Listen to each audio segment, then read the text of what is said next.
Repórteres do Poder, o seu podcast sobre os bastidores do jornalismo político brasileiro.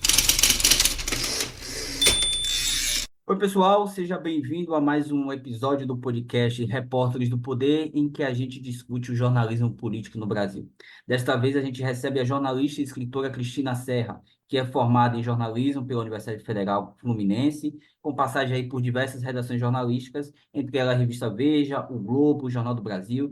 Foi repórter por mais de 20 anos da TV Globo, cobrindo inclusive política, né? E foi, até o ano passado, colunista aí do jornal Folha de São Paulo. Ela é autora de livros como Tragédia Mariana, A História do Brasil, ou A História do Maior Desastre Ambiental do Brasil, e Nós, Sobreviventes do Ódio, Crônicas de um País Devastado. 2 livros já, né, Cristina? Tudo bem com você? Tudo jóia. Obrigada pelo convite, Rodrigo. Na verdade, são 4, mas esses 2 eu diria que são os principais. Eu queria começar pela sua carreira. Como é que você decidiu, quando você decidiu que seria jornalista? Nossa, faz muito tempo. Bom, eu escolhi a profissão em 1979, que foi o ano que eu prestei vestibular. E aí eu entrei na faculdade em 1980, né? A gente fazia, naquela época era o vestibular, não é o Enem, como é hoje. Então, você fazia ali na virada do ano.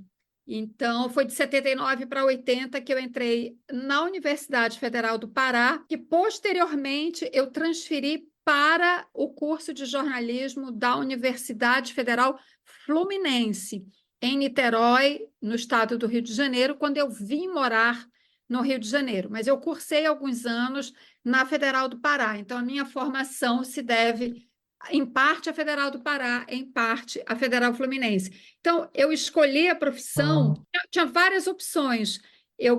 Claro, gosto de jornalismo, mas eu pensei também em fazer história, ser historiadora. Pensei também em fazer arqueologia, mas a gente não tinha um curso de arqueologia na Federal do Pará. Então, na hora mesmo que eu fui me matricular, eu escolhi jornalismo. E vem cá, você já começou cobrindo política? Não, né? Dificilmente as pessoas começam cobrindo política. Já polícia, esporte, cidade. Como é que você, É, como é que você começou e depois como é que você foi parar na cobertura política? Na verdade, assim, eu costumo dizer que tudo tem a ver com política, né? A política está em todas as dimensões da nossa vida, embora nem sempre a gente perceba isso. Mas a minha primeira experiência como repórter foi ainda em Belém, ainda estudante. Eu trabalhei num jornal chamado Resistência, que é editado, ele existe online, ele era, na época, em papel, editado pela Sociedade Paraense de Defesa dos Direitos Humanos. É importante quem está nos ouvindo entender que naquela época nós ainda vivíamos a ditadura, né? Eu trabalhei no Resistência. Primeiro eu fui uma colaboradora eventual, depois eu trabalhei mesmo como repórter nos anos de englobando tudo, 80, 81, 82. A ditadura só vai acabar em 85, quando aí eu já estava no Rio. Então, assim, eu não era bem uma repórter de política, embora a cobertura que eu fazia pelo Resistência dos problemas sociais em Belém, né, que é a minha cidade, onde eu nasci e onde eu morava na época, estivessem, obviamente, relacionados com decisões políticas. Então, naquela época, eu cobria muito os movimentos das associações de bairros nas periferias que estavam crescendo, né, com a abertura gradual, né, que a ditadura foi implementando, né, já no rumo da transição para a democracia. Esses movimentos de defesa dos direitos humanos, de defesa das periferias, né, de associação de bairros, os sindicatos, eles ganharam um impulso muito grande e era essa cobertura que eu fazia. Então, obviamente, ao cobrir esses acontecimentos, eu cobria, digamos assim, indiretamente, eu estava cobrindo também a política.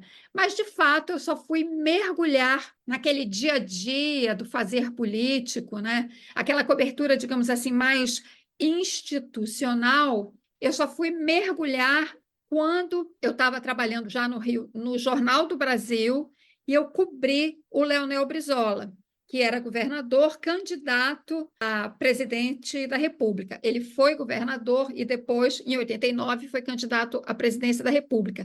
Eu cobri essa campanha, cobri a campanha das diretas, né, que foi um movimento importantíssimo na retomada da democracia, Nessa época, eu estava na Tribuna da Imprensa, um jornal menor aqui do Rio de Janeiro, e depois eu fui para o JB e aí cobri a campanha presidencial, cobri o Brizola especificamente, cobri toda a campanha dele, aí que acaba no segundo turno, né? Porque aí no segundo turno é o Lula que vai disputar com o Fernando Collor. E depois, então, no final de 94, eu fui para Brasília. E aí eu passei a cobrir sistematicamente, né?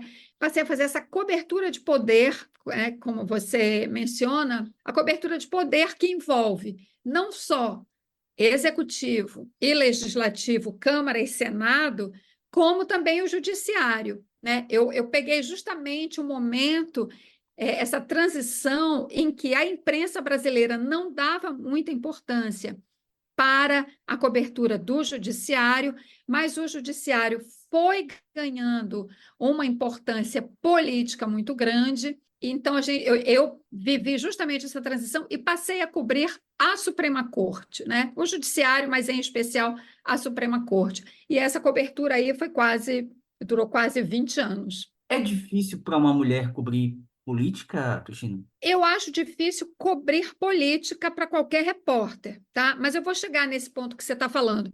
Mas primeiro eu queria fazer algumas considerações sobre a cobertura de política, né? A cobertura de política, ela é difícil por várias razões. Eu vou dar algumas delas. Uma delas, o jornalista, o repórter precisa entender que ele está no cruzamento de todo tipo de interesse que atravessa a política brasileira, a política institucional, né? Quando eu falo que ele está no meio desse cruzamento de interesses, é porque a gente sabe que os lobbies do poder econômico atuam fortemente, fazendo seus lobbies, fazendo pressão, né, para legislações que atendam seus interesses ou contra legislações que desafiam e contrariam os seus interesses, né? Então, quando você está em Brasília, cobrindo, por exemplo, o Congresso, você tem que entender, dentro ali daqueles 513 deputados e dos 81 senadores, né, quem representa o quê? Quem é o representante de que força política, né, e quais os interesses que essas forças políticas, quais os interesses econômicos que elas representam ou defendem, qual é a pauta dessas forças políticas, né? Então, isso não é uma coisa fácil, sabe? Precisa muito discernimento para você entender como esse jogo é feito ali dentro. Não só no legislativo, no judiciário e no executivo também, nos ministérios, nas agências reguladoras e tudo mais. Esse é um aspecto que eu acho, essa é uma dificuldade da cobertura de poder. Uma dificuldade que também é um desafio, né, e que torna muito interessante a cobertura de poder. Esse é um aspecto. O outro aspecto que está relacionado com esse é que muitas vezes, né, as fontes, as pessoas, enfim, que conversam com o jornalista, abordam o jornalista muitas vezes, querendo passar uma informação, né, ou um contexto de bastidores, né, um cenário de bastidores e tal. Ninguém faz isso desinteressadamente. Alguns até fazem, às vezes, quando você tem uma fonte muito próxima, em quem você tem muita confiança, você chega e pergunta: me explica o jogo, o que está acontecendo? E a pessoa te explica, né? Com o intuito de bem informar, né? De fazer com que você, jornalista, dê de fato uma informação correta. Mas muitos se aproximam do jornalista para defender interesses, né? E aí, nessas situações, eles preferencialmente, né, na maioria das vezes, eles querem falar em off, ou seja, eles querem ser protegidos pelo sigilo do off. E eu, pelo menos, faço parte da corrente do jornalismo que acha que o off, né, o sigilo, só deve ser dado, garantido, para situações de fato excepcionais, né? Qualquer situação que bote em risco a segurança da fonte, obviamente você tem que proteger e garantir o sigilo da fonte. Isso é uma obrigação ética e moral. Além do risco da segurança, Às vezes, uma informação não oferece risco à segurança, à integridade física daquela pessoa, mas ela pode criar um constrangimento muito grande, um problema de fato muito grande, às vezes até de família. E acho que também nessas situações o off deve ser respeitado. Tirando isso, salvo uma ou outra situação excepcional, eu acho que o off não se aplica. Em geral, tá? Como regra, claro, cada caso é um caso, né? Cada jornalista tem que avaliar a situação. Mas o que eu vejo hoje na profissão é que o off se tornou regra e se tornou uma espécie de biombo para proteger aquela fonte que quer ficar plantando determinadas intrigas e não quer pagar o preço por isso. Então, ela fica protegida pelo off, semeando muitas vezes uma situação de conflito de interesses, em que ela tem o seu interesse, né? Mas ela fica numa posição confortável, protegida pelo biombo do off. Eu acho isso uma degradação do jornalismo, eu acho isso muito ruim, acho desonesto com o leitor, o ouvinte, o telespectador. Eu acho que o jornalista, por princípio, deve fazer o possível para coletar declarações em on, ou seja, a pessoa que dá a entrevista tem que assumir o que ela está dizendo, né? Então, e eu vejo hoje que não há muito esse esforço. É uma espécie de jornalismo preguiçoso, você simplesmente ouvir as pessoas, né, as versões que elas querem passar adiante em off, e às vezes eu leio nos jornais, hoje em dia, matérias inteiramente construídas no off, inteiramente. Isso não é jornalismo político, isso é jornalismo preguiçoso, da pior espécie. Eu sou muito crítica disso, e falo com muita tranquilidade, porque enquanto eu fui repórter, eu sempre fiz um esforço muito grande de convencer as fontes a falarem em on, exceto nas situações que eu mencionei, obviamente, que eu acho que isso o leitor tem o direito de saber quem está por trás de cada interesse, né?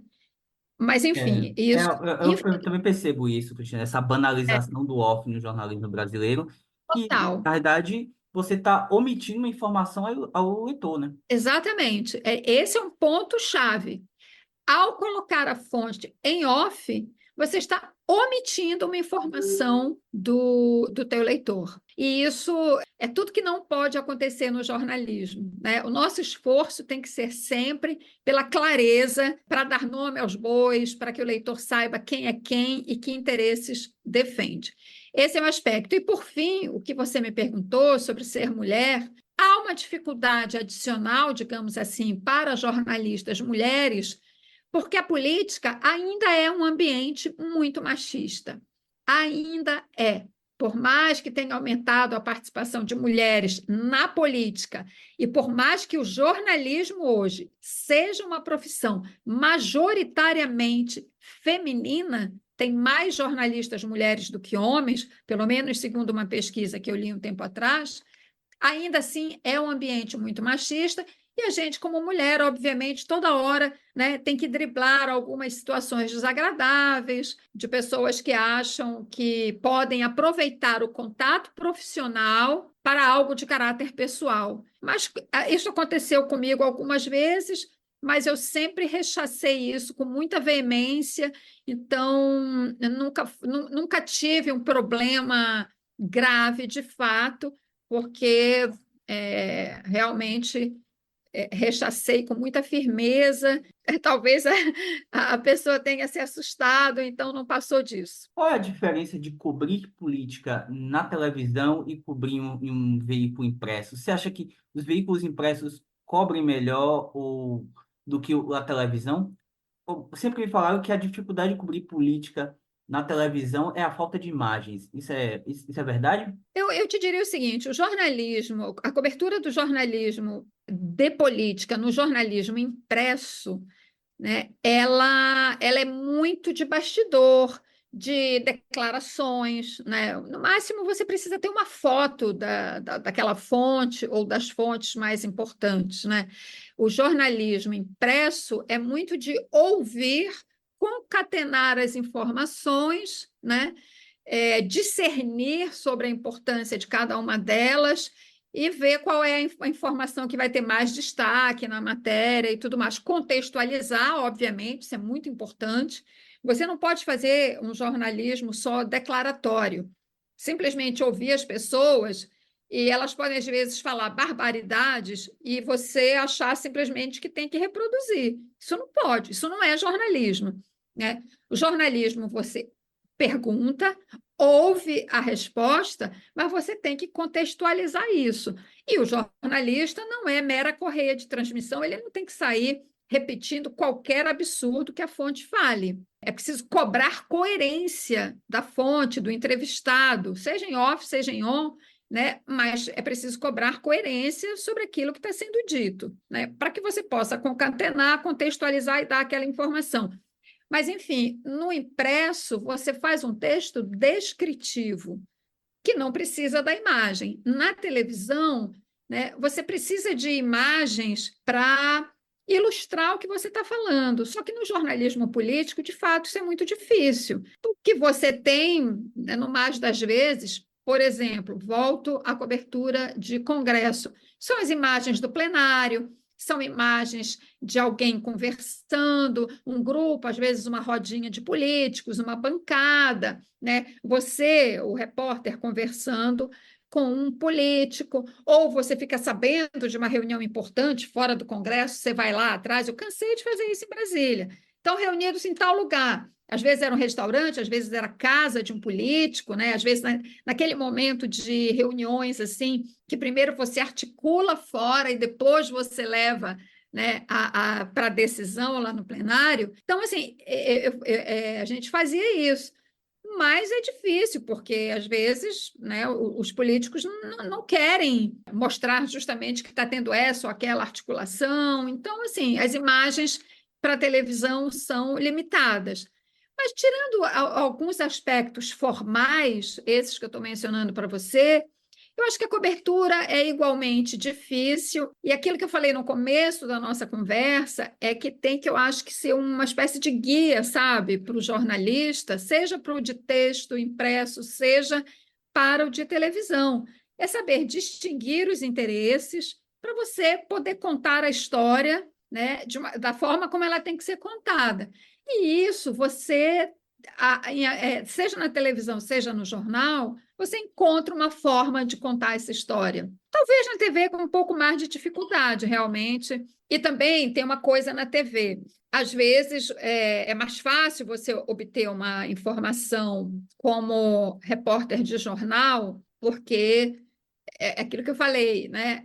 O jornalista apela para o off e deixa a fonte mais confortável. Na televisão, se você quiser gravar a entrevista, bom, na televisão você tem que mostrar a imagem, a menos que você use aqueles recursos de mostrar a pessoa na sombra, distorcer a voz, mas o que nem sempre na cobertura política, eu não lembro de nenhum político que gostasse de fazer isso, né? Eles preferem não aparecer. Isso acontece na televisão, a gente usa muito com fontes, mas que não são políticos. Alguém que sabe de uma história, de um bastidor, de um crime, muitas vezes, né, uma testemunha, essa pessoa aparece com esses recursos, protegida na televisão. Mas políticos não. Tem um outro aspecto também, né? O outro lado da moeda. Tem político que gosta de falar para a televisão porque ele quer aparecer na televisão. Às vezes, mesmo quando é um assunto, digamos, embaraçoso para ele, mas ele quer aparecer. Sabe aquela história? Falem mal, mas falem de mim. Né? Os políticos gostam de ter a sua imagem no Jornal Nacional. Pode parecer bobo isso que eu vou falar, mas isso a gente percebia claramente. Né? Aparecer no Jornal Nacional da Rede Globo, não sei hoje, porque o Brasil mudou muito, mas naquela época que eu cobri política até 2014, cobri no dia a dia como repórter, né? As pessoas gostavam, sim, era meio que um símbolo, um status, né, aparecer na TV Globo. Então, às vezes, eles apareciam mesmo em situações embaraçosas, como eu disse, mas com a maior cara de pau, né, contando lá uma versão, muitas vezes, estapafúrdia, que não fazia sentido, mas também a gente tem a obrigação de dar, quando é um assunto mais complicado, você tem a obrigação de dar o direito de defesa para a pessoa, né, que está implicada, digamos assim, numa situação mais difícil. Você ouvia lá a história dele e ela ia ao ar. Então, assim, eu costumo dizer que dá para a gente fazer algumas considerações assim genéricas, mas cada caso é um caso. No jornalismo, cada caso é um caso, né? Todos os meios, seja jornal, rádio, TV, cada um tem suas dificuldades, né? E eu diria, para fechar, que o jornalismo não é fácil, né? O jornalismo que traz informação qualificada, bem apurado, ele não é fácil para ninguém, nem para o repórter de TV, nem rádio, nem internet, nem jornal, porque apurar informação qualificada dá trabalho, né? Não tem serviço fácil, a não ser que você faça esse jornalismo ali mais ligeiro, de pegar uma declaração de A, B e C, faz um texto e acabou. Mas isso não é um jornalismo assim de maior densidade, né? E é aquela coisa mais ligeira, talvez, para o consumo rápido da internet, que, infelizmente, hoje em dia parece estar cada vez mais sendo o padrão. Cristina, eu quero que a gente analise cada caso jornalístico de cobertura, mas antes eu quero te perguntar qual foi o momento mais marcante da sua carreira de cobertura política? Política, né? Porque se fosse da minha carreira, eu ia te falar outras coisas que não são a cobertura política. Na cobertura política, eu te diria, assim, porque também depende dos critérios que eu usaria para te responder. Eu vou te falar o seguinte, que aí eu vou misturar o meu momento profissional com a minha postura de cidadã. Eu acho que a cobertura das diretas para mim, foi um momento muito importante, embora eu fosse, naquele momento, uma foca, como a gente diz na profissão. Foca é aquela pessoa que acabou de entrar na profissão. Eu não sei por que chamam jornalista novato de foca, mas é isso. E eu era uma foca naquele momento. Eu ainda era estudante, que era quando eu estava na tribuna da imprensa. E eu cobri não só os comícios das diretas no Rio de Janeiro, como, além dos comícios, tinha várias passeatas, mobilizações, né, que foram criando esse caldo das diretas já. E eu participei daquilo, ali eu me senti, de fato, testemunha da história, porque eu entendi o que estava acontecendo. A gente estava ali passando da ditadura para a democracia. A emenda das diretas nem foi aprovada, o Tancredo foi eleito pelo colégio eleitoral, não assumiu porque adoeceu e morreu, mas não importa, naquele momento nós estávamos assistindo à transição. Quem viveu aquilo, primeiro que nunca esquecerá, e segundo que eu acho que quem viveu aquilo tem exatamente essa noção que eu estou te falando. A gente viver uma coisa de arrepiar. A gente estava vindo de um período do país em que você não podia fazer manifestações nas ruas, né? E de repente você colocava 1 milhão de pessoas na Avenida Presidente Vargas, no centro do Rio de Janeiro, que ficavam horas ali ouvindo todos aqueles líderes políticos. Então, assim, eu vivi esse período intensamente como repórter novata e como cidadã. Esse é um dos momentos, assim. E hoje, depois do que aconteceu recentemente, desses 4 anos de bolsonarismo, eu valorizo ainda mais aquele movimento, sabe? Então, foi um aprendizado enorme, como repórter, como pessoa, como cidadã. Então, pode parecer assim um evento muito longínquo, mas para mim é de uma importância enorme. A Tribuna da Imprensa que você se refere é o jornal que foi fundado por Carlos Lacerda, mas ele já tinha morrido, né? Exatamente, ele mesmo. Como é Que que foi era, isso quando aí? eu trabalhei lá, eu trabalhei no começo dos anos 80. Eu cheguei no Rio em 83, eu trabalhei lá em 80, acho que final de 84, 85, um pedaço de 86. Eu trabalhei, assim, coincidência pura, né, que eu trabalhava lá justamente nessa época de crescimento do movimento das diretas. Na época, o diretor era o Hélio Fernandes Filho, é outra geração, pós-Lacerda. Eu nem sei se, para te falar a verdade, eu nem sei se a tribuna da imprensa ainda existe. Então, vamos começar a fazer análise dos fatos políticos marcantes aí das últimas décadas. Mas eu queria começar, vou dizer, de frente para trás. Como é que você avalia a cobertura da imprensa nesse governo Lula 3? Você acha que a imprensa tem feito uma cobertura generosa, crítica? Qual a sua avaliação? A gente tem muitas nuances, é muito difícil fazer uma análise assim genérica, sabe? É muito difícil generalizar o que a mídia tem feito. Eu vou te falar, na verdade, algumas observações que eu tenho feito, até porque, como eu estou escrevendo um outro livro, eu não tenho tido tempo de acompanhar a imprensa de uma maneira geral, né? Em geral, eu leio a Folha e é isso. Eu não leio nada mais e quase não estou assistindo à televisão. Mas, enfim, assisto de vez em quando. O que que eu acho?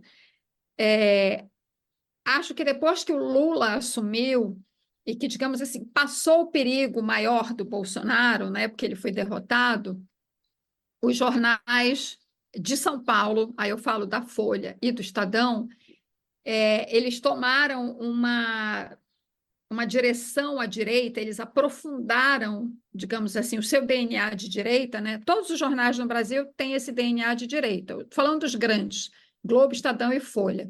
O Estadão sempre foi de direita, na verdade, quase eu diria extrema-direita.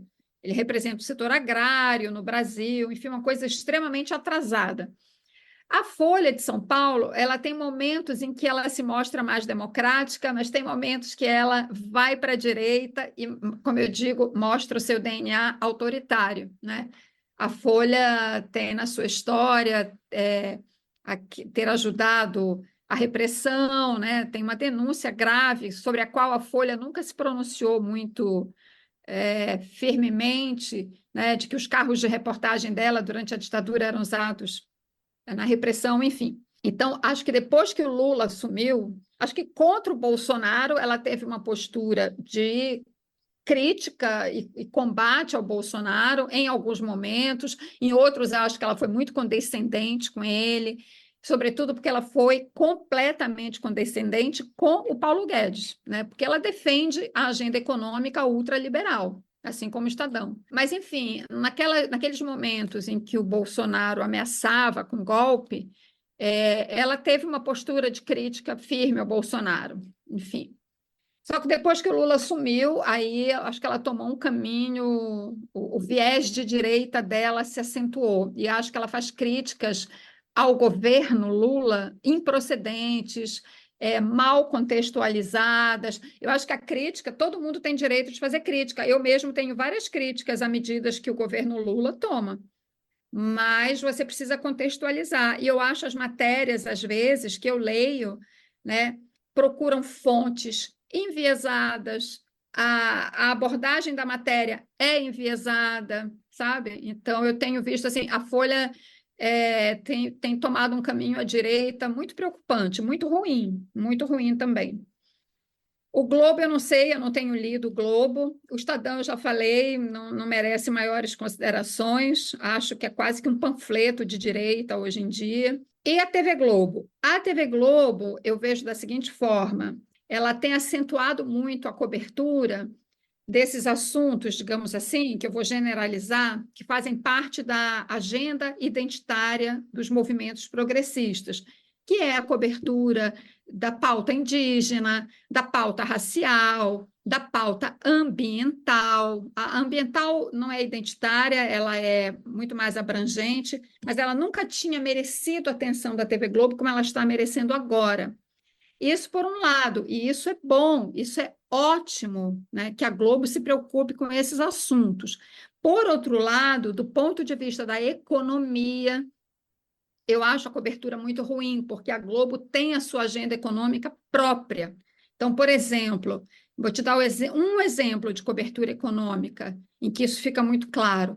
Na cobertura da tramitação daquela proposta de acabar com a desoneração de alguns setores da economia, que era uma proposta do governo, acabar com a desoneração. Foi a Dilma que criou essa desoneração lá atrás, já era para ter acabado, não acaba, por quê? Porque o lobby desses setores fica ali pressionando para continuar, né? E essa confusão está até agora, isso não foi resolvido. As matérias da Globo, todas eram favoráveis à manutenção da desoneração. Ela não ouvia quem tivesse um ponto de vista contrário.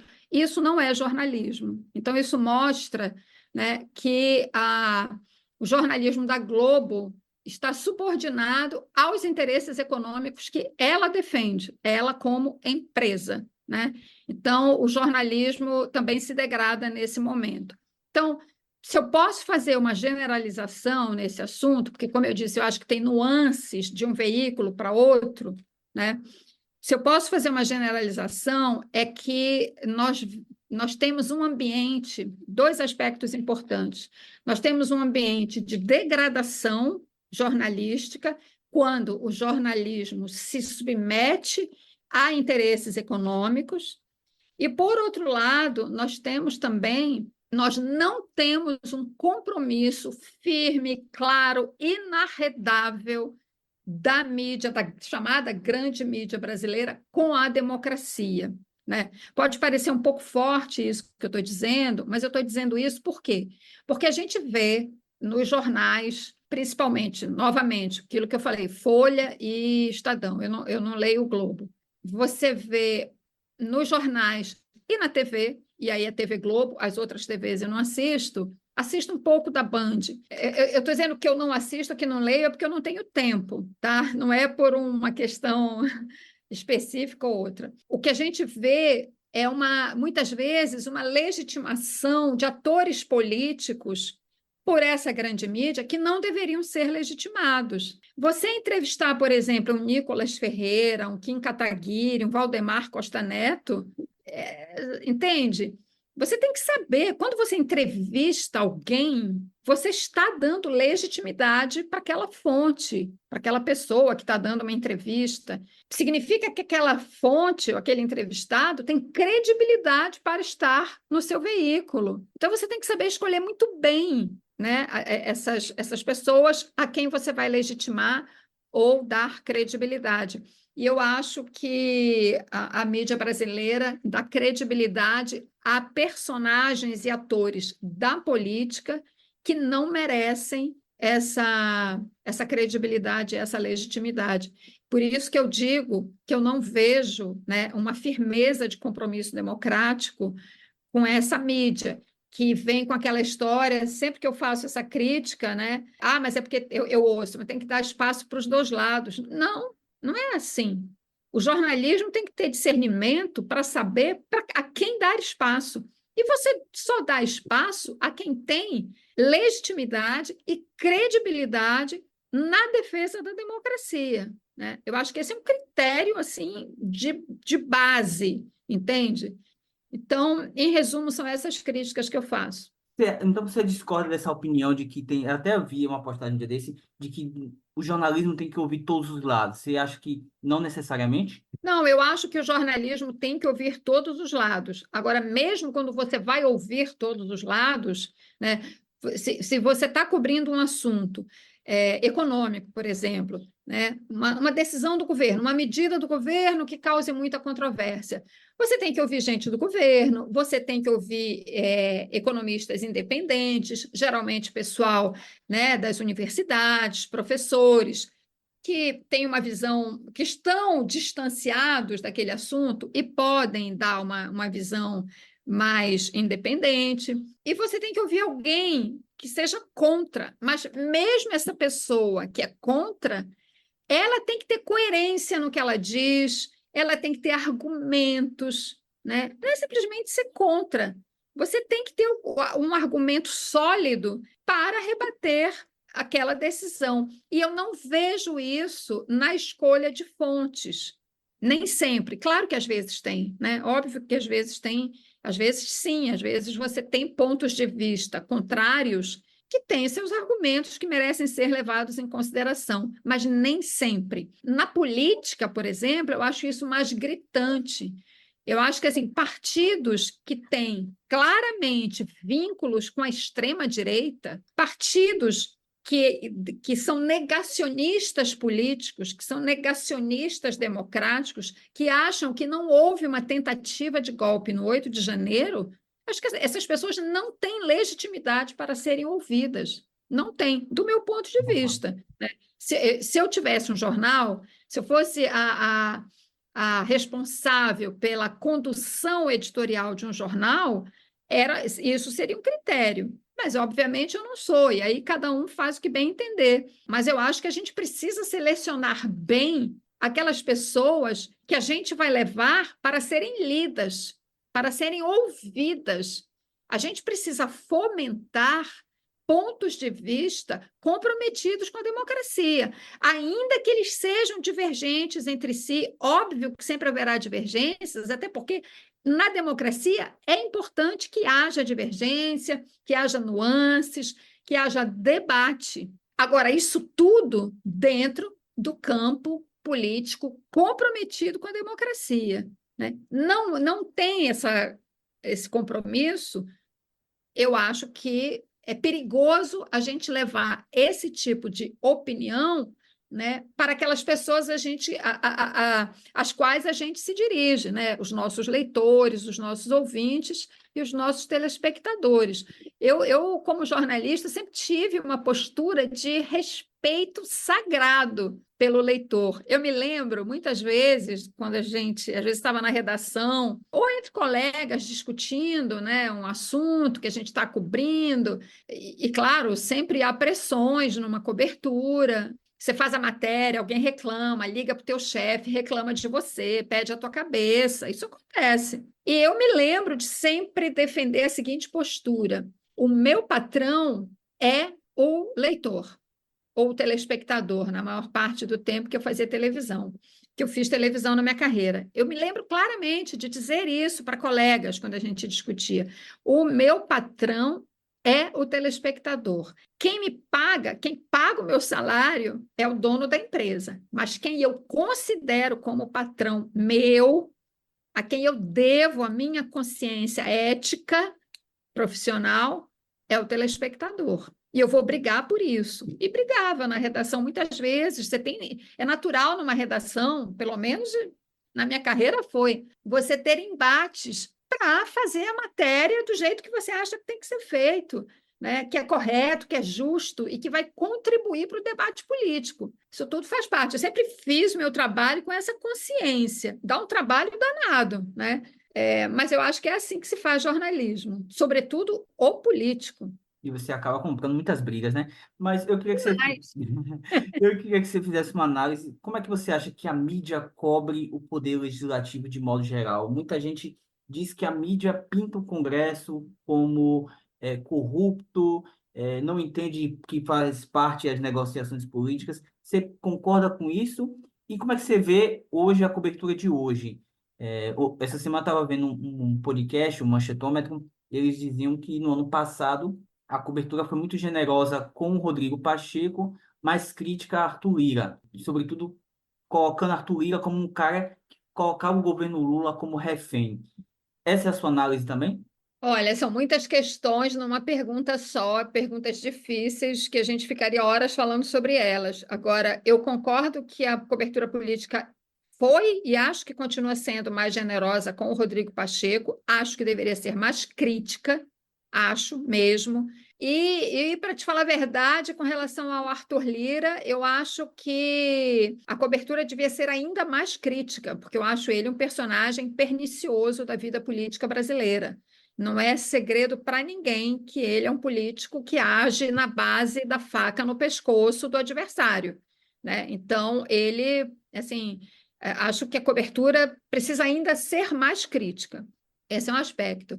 Acho, sim, que muitas vezes cobra-se, digamos assim, em algumas matérias, ou sobretudo em editoriais, eu percebo uma visão, uma expectativa de que se faça política como se todos estivessem num convento de freiras. E a gente sabe que política é uma coisa muito dura, né, de se fazer, é um jogo muito pesado, né? realmente para quem tem couro duro, sobretudo quando a gente leva em consideração o histórico, as práticas que a gente tem no Brasil do fazer político. É claro que eu adoraria que a política aqui no Brasil fosse feita, digamos assim, como nos países da Escandinávia, né, em que você tem, e existem, estou falando porque tem livros a esse respeito, de políticos que perdem o mandato simplesmente porque não prestou contas do uso de um táxi, né? Isso que eu estou falando não é exagero nenhum. Existe um livro de uma jornalista brasileira que mora na Suécia. Eu quero lembrar o nome do livro. Um país sem mordomias, uma coisa assim, em que ela conta quais são as prerrogativas que os parlamentares, por exemplo, têm, não só parlamentares, juízes também. Quais são os gastos que eles podem fazer com dinheiro público e o que eles não podem fazer de jeito nenhum. Então, ela conta o caso de uma deputada que uma vez ficou até tarde numa reunião no parlamento para decidir alguma coisa e pegou um táxi, em vez de ir de metrô, porque parece que, se a memória não me falha, eles têm um bilhete que eles podem usar no transporte, algo assim. Mas, enfim, seja como for, o táxi é uma coisa excepcional. E ela usou. Quando foi descoberto isso na prestação de contas dela, foi um escândalo, porque disseram não era tão tarde assim, você poderia ter ido sim de metrô para casa, e ela acabou renunciando. Então, nós estamos a bilhões de anos-luz de uma situação como essa, né? Então, é preciso ter uma compreensão de que, nesse aspecto, dessas práticas que confundem público e privado, isso está dentro de uma cultura no Brasil que muitas vezes você vai conversar. Eu fico chocada com o mau uso do dinheiro público, fiz muita matéria sobre isso, mas às vezes eu conversava com pessoas que diziam: ah, mas poxa, nem foi tanto assim. A questão não é o valor do que foi mal usado, é que não pode ser usado porque é dinheiro público, não pode ser usado em benefício privado, né? Então, assim, existe uma cultura também de tolerância no Brasil a isso, e a política reflete isso. Então, esse é um aspecto. Daí eu acho que sim, talvez tenha isso que você falou, talvez a imprensa brasileira mostre o Congresso como um lugar de corrupção e tal. Isso é exagerado ou não? Eu não sei te dizer, porque o fato é que existe sim muita corrupção e a imprensa precisa mostrar isso, né? Não é porque a gente tem, digamos assim, uma sociedade mais ou menos tolerante com esse tipo de crime que a gente não vai deixar de cobrar. Eu acho que o papel da imprensa é sim cobrar, até para ver se a gente melhora nisso, né? Se a população entende que, e acho que já avançamos muito nesse ponto, mas é sempre bom continuar denunciando, né? Porque a população precisa entender que o crime de apropriação de dinheiro público, né, é um crime contra cada um de nós, né? Porque é, de fato, sim, o nosso dinheiro que está lá e que tem que ser usado para aquilo que realmente é necessário. Então, assim, eu acho que a imprensa é importante também dizer, viu, que eu acho que a imprensa brasileira ela tem momentos assim muito importantes de muita coragem, né, em denúncias muito importantes. E mesmo jornais que eu acabei de criticar. E vou citar exemplos bem recentes. Por exemplo, o caso das joias do Bolsonaro foi o Estadão que publicou, né? O caso, por exemplo, o uso de dinheiro O público, orçamento secreto, né? hã? O orçamento secreto também. Orçamento secreto, isso, que está ligado com uma série de matérias que a Folha fez, mostrando os kits de robótica, é isso que eu queria lembrar. Os kits de robótica para escolas de Alagoas que nem água tem, não tem água no banheiro, né? Foi a Folha que fez. Então, assim, essa mesma imprensa que eu estou criticando, a gente também tem que elogiar, porque fazem coberturas muito importantes em determinados momentos, mas eu gosto sempre de dizer o seguinte: o Brasil tem jornalistas excepcionais, de excepcional qualidade. E tem mesmo. Eu morei fora, morei nos Estados Unidos, eu acompanho a mídia norte-americana, até hoje sempre leio alguma coisa também, faço um esforço para todo dia, pelo menos, ler as principais manchetes do The New York Times, porque adquiri esse gosto lá e continuo, mantenho. Então, eu tenho algum termo de comparação. E posso dizer com a maior tranquilidade que o Brasil tem repórteres, jornalistas excepcionais, né, de excepcional qualidade, apesar das empresas jornalísticas. Então, se a gente pode dizer que o jornalismo brasileiro é de qualidade, tem sua qualidade, e é por causa dos seus jornalistas, e não por causa das empresas, que têm todos aqueles defeitos que eu já te mencionei. Cristina, não vai dar para a gente abordar todos os temas que eu gostaria, mas eu quero tocar, que é a cobertura da imprensa sobre a Operação Lava Jato, que completa esse ano 10 anos, né? E uma coisa que eu fiquei pensando nos últimos dias, você acha que a imprensa acertou, errou, não teria como não divulgar aquele áudio em que Lula aparece com Dilma, e que ali foi uma peça-chave para o impeachment de Dilma? Você acha que qual a sua análise sobre esse momento? Eu acho que a imprensa errou. Acho que foi um dos maiores erros da imprensa brasileira é ter publicado aquele áudio com estardalhaço. Aquele áudio ele tem um papel-chave em todos os desdobramentos a partir dali no que aconteceu aqui no Brasil. Sem ele, haveria o impeachment? Haveria. Eu acho que haveria de qualquer maneira, né? Mas ele contribuiu para um clima de ódio ainda maior, né, naquele momento que a gente estava vivendo. Claro, o erro principal ali, né, o erro de origem, foi o Moro ter autorizado a divulgação, né? Bom, aquela gravação, a partir do momento que ela chega na presidente, aquilo tinha que ter sido interrompido imediatamente e enviado para o Supremo, que é o foro adequado para presidente. Então, é uma sucessão de violações, né? A escuta, a não ter enviado para o Supremo, a divulgação daquela maneira e a imprensa ter reproduzido aquilo, uma coisa ilegal.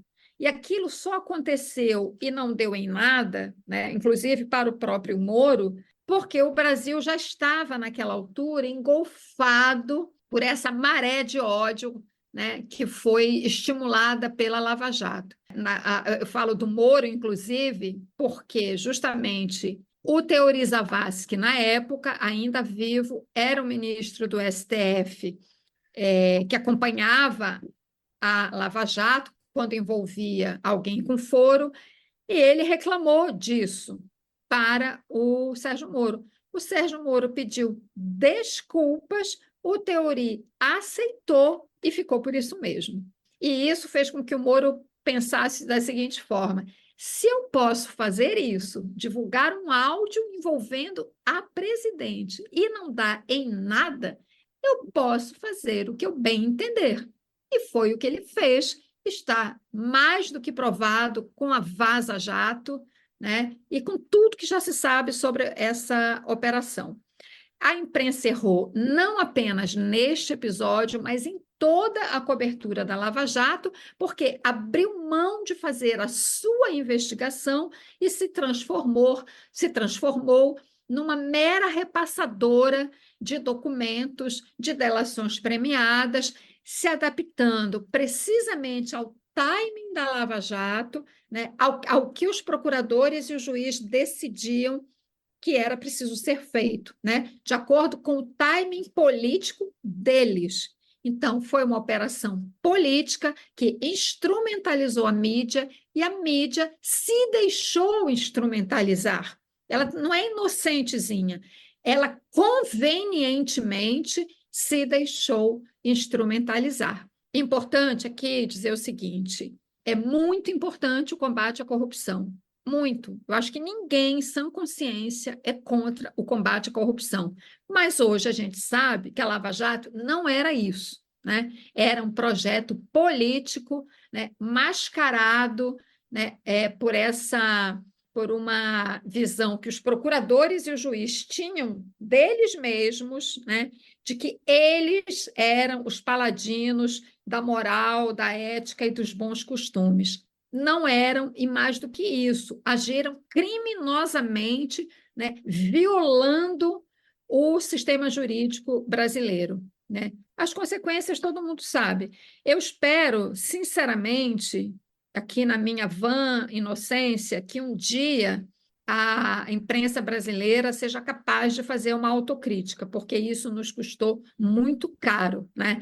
Essa instrumentalização conveniente da imprensa, subordinada aos interesses da Lava Jato, custou caríssimo ao país. Você acha que houve diferença ou foram semelhantes a cobertura do Mensalão e a cobertura da Lava Jato? São diferentes, porque na cobertura do Mensalão você não tinha uma força-tarefa e um juiz com os poderes que o Sérgio Moro teve e que os procuradores tiveram.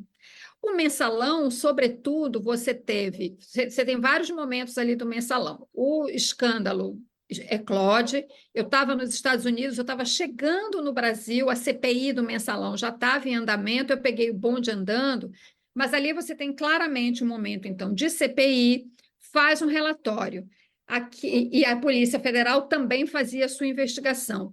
Aquilo vai para o Ministério Público, para que o Ministério Público examine e faça ou não a sua denúncia. O Ministério Público acabou fazendo e encaminhou para o Supremo.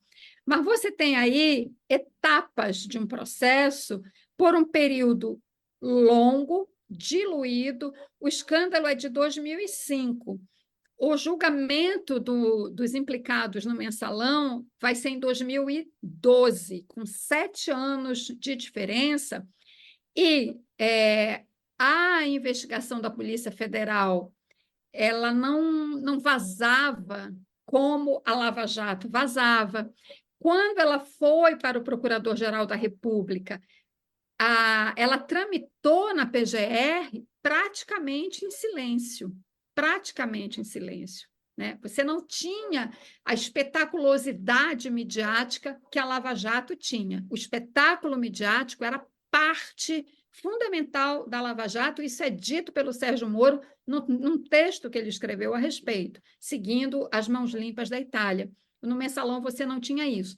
O momento em que o Mensalão volta com força é em 2012, no julgamento, aí sim, no Supremo, com a TV Justiça transmitindo. Mas ali você também já estava dentro da Suprema Corte, com advogados fazendo defesa, com o relator se debatendo com o revisor, né? O relator Joaquim Barbosa, revisor Lewandowski. Então, você tinha ali um embate de ideias público, de visões jurídicas público, né? Mas não tinha esse espetáculo midiático das delações, das conduções coercitivas, né? Da Polícia Federal às 6 da manhã prendendo as pessoas. Então, o impacto que isso tem sobre a audiência, de uma maneira geral, é muito diferente da Lava Jato, né, em que você tem um bombardeamento quase que diário de pessoas sendo presas, conduzidas coercitivamente ou presas preventivamente, saindo dos camburões, entrando na prisão. Aquilo ali cria uma situação no país assim, de uma certa histeria, criando personagens bizarros, como aquele japonês da Federal, né? É completamente, do ponto de vista do impacto midiático, eu estou falando do ponto de vista do impacto midiático, não estou entrando no mérito das acusações, que aí é outra coisa, do ponto de vista do impacto midiático, nada supera a Lava Jato. Para a gente encerrar, Cristina, o que é que você acha que o jornalismo político do Brasil tem que melhorar? Eu acho que os jornalistas e os jornais, sobretudo, os jornais, têm que, primeiramente, parar com essa coisa do jornalismo declaratório, né? Que na minha época já existia. Eu consigo exatamente ver o momento em que isso vai acontecendo, porque a gente debatia isso nas redações, e acabar com esse jornalismo declaratório em off. Isso não pode ser, isso é degradante para o jornalismo brasileiro. As pessoas têm que vir a público, com a sua cara, defender o seu ponto de vista, dizer o que elas acham desse projeto do governo, por que eu sou contra, olha, a reação aqui vai ser essa, né, no Congresso, então, a gente vai arriscar isso, aquilo, mas as coisas precisam ser ditas com clareza, assumindo, né, aquilo, novamente, os interesses que você representa, para que esse jogo fique claro, porque isso a gente tem que ter essa honestidade com o leitor. Essa coisa de aceitar declaração em off, protegida pelo sigilo, que só é conveniente para quem está falando, não para quem lê, e muito menos para o repórter que escreve. Na minha época, para você ter ideia, quando eu comecei no Jornal do Brasil, que foi uma experiência fantástica, era proibido você colocar declarações, entre aspas, em off. O que você fazia com off? Você ouvia aquela informação e aquilo te servia para você contextualizar o assunto. E aí você dizia, digamos aqui, chutando, eu que cobria Brizola e PDT, pessoas próximas do governador Leonel Brizola dizem que fazem análise assim, assim, assado. Mas você não botava entre aspas. Aspas só se a pessoa declarasse em on. Para você botar aspas em off, era uma coisa raríssima, só se fosse de altíssima importância, aquela frase, uma frase assim, muito impactante, você consultava o editor para saber se ele autorizava. Depois, isso foi caindo na vala comum, a ponto, como a gente falou aqui no começo, de hoje você ter matérias de política todas em off, com declarações, entre aspas, em off. Isso precisa acabar. Como eu disse, eu acho isso degradante, né? A pessoa tem que falar, tem que defender seus interesses em público, para que fique claro quem que ela está defendendo ou o que ela está defendendo, né? E às vezes Então, o off é usado até para imputar um crime contra outra pessoa, né? exatamente. Então, é isso que a gente falou aqui no começo da conversa, essa banalização do off na cobertura de política tem que acabar. Ela é importante na cobertura de polícia, isso é importante, porque cobertura de polícia é outra coisa, né? Geralmente são casos, né, em que sim, há o risco de uma testemunha, há um risco à vida dela, mas, novamente, os critérios para o uso do off têm que voltar a ser rígidos, como eram até bem pouco tempo.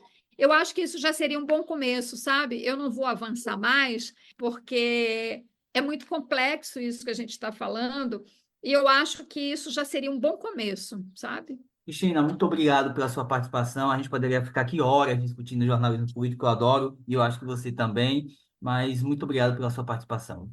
Eu que agradeço e agradeço também a quem gosta do assunto tanto quanto a gente, né, que está acompanhando. Então é isso. Obrigada. Repórteres do Poder, o seu podcast sobre os bastidores do jornalismo político brasileiro.